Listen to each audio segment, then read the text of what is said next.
Hey Sabercats, welcome back from fall break. I'm Kalia. And I'm James, and we have an amazing show for y'all today. Two of the most beloved teachers here at Castleview are Mr. and Mrs. Yarian. For our next segment, the dynamic duo face off against each other in ultimate battle of dad jokes. Let's take a look. So do we get fired if we lose? You just get publicly shamed. Publicly Great. shamed? Yeah, I'm used I to already that. do because I'm married to him. Yeah. So what do we get?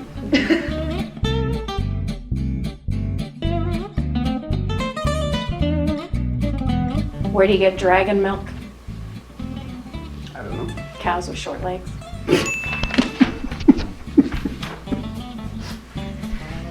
I lost. What's the difference between an oral and a rectal thermometer? Taste. Can't even look at you. What does the rodent religious leader of the Frito-Lay company, what is he called? Chipmunk? That's so lost this. Snake walks into the bar. Bartender says, "How?" Always. Real scientists use math. Yeah, marriage, right? Oh, if a science teacher and an English teacher jump off a building, who wins? The world. Exactly. How does it feel to win? Oh, it's just what happens regularly. I win all the time. You matter. He's the biggest jerk in the room. We saw that coming. Ryder Smith is one of our varsity captains for football this year, but he faces a lot of struggles off the field as well. In an exclusive interview, Carson Logan talked with Ryder on his experiences off the field. I started playing football as a kid. Just it was something to do. I always loved watching it. So I hated flag football because I was fat. So tackle was always fun. So once I went to tackle, I had a lot more fun.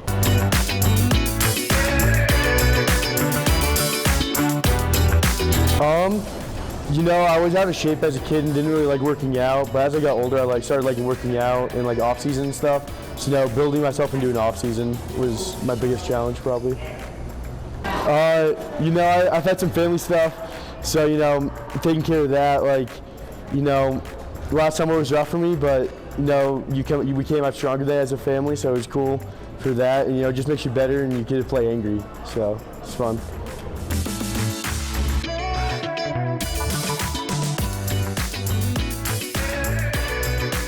I'd say my mom keeps me going. Just her strength and perseverance through everything. It was a great example for me and how to keep going. So that's what kept me going. She's had a heart attack. So yeah, she had a heart attack in July 8th. So that was my sophomore going to junior year. But she's good now. She's got her last heart surgery yesterday. So we should be good with surgeries and let's go Cats, baby. Wolf reintroduction in Colorado has been a hotly debated issue for decades. Current students Mae West and Sally Pellegrini tackled this issue in their new documentary, Trial of the Wolf. Let's take a look at the preview. I'm sick and tired of this. I'm not lying to people about what's going on here. They're not the big bad wolf that a lot of people say and think that they are. Jackson County rancher is trying a new method to keep wolves away from his cattle after 2 attacks. 20 years ago, this was an attractive idea. It should have been scrutinized and held up to scientific scrutiny. We want to show and teach everyone how wolves are misunderstood entirely. Buttercup has been a therapy dog with Officer Gillespie since 2021. Today, we decided to take an inside look at what therapy dogs do for us. Annalie and I brought you this story to learn more about how therapy dogs like Buttercup improve the mental health of schools.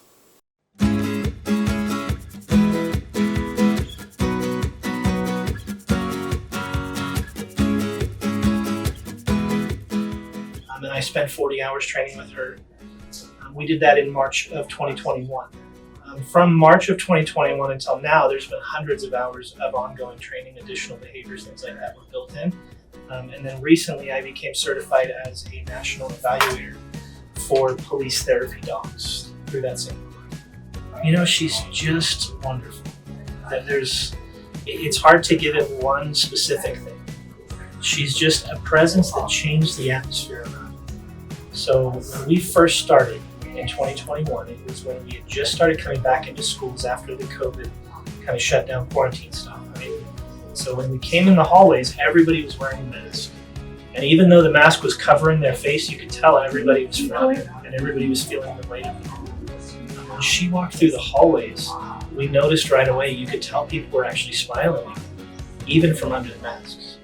And that's been kind of the tone changer. I was impressed. Rex Core was the principal at the time. And he's like, I thought it was going to be good for the students. It ended up being really good for the staff.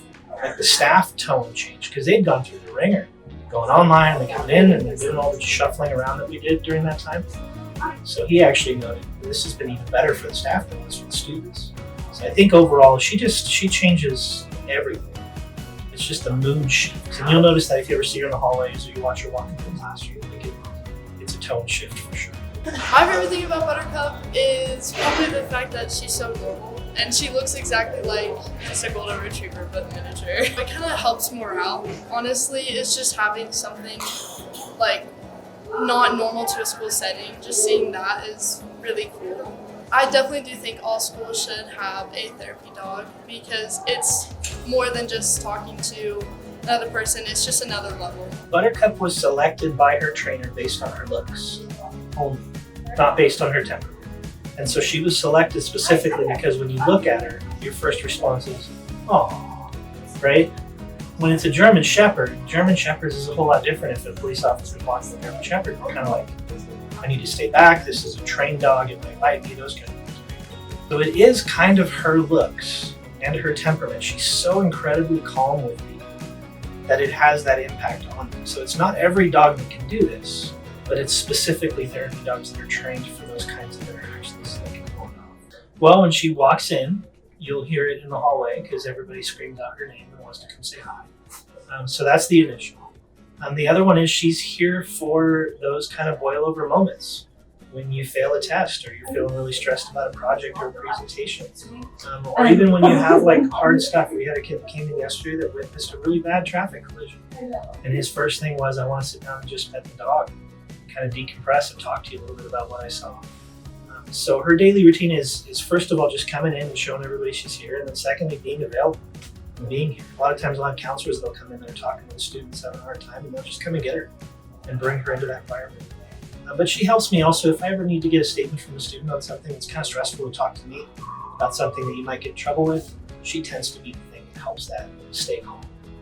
So she does a lot of things like that. Her daily routine, show up, make everybody smile, be available, and then she goes home and has a meal and enjoys herself as a dog for a while. Thank you so much, Buttercup and Officer Gillespie, for everything you have done. And that was the last show for today. We hope you enjoyed. If you like this show, please be sure to check out more on our Instagram at CV Student Media or on our website at cvstudentmedia.com. Once again, I'm James. And I'm Colleen. Have a great day, Supercats.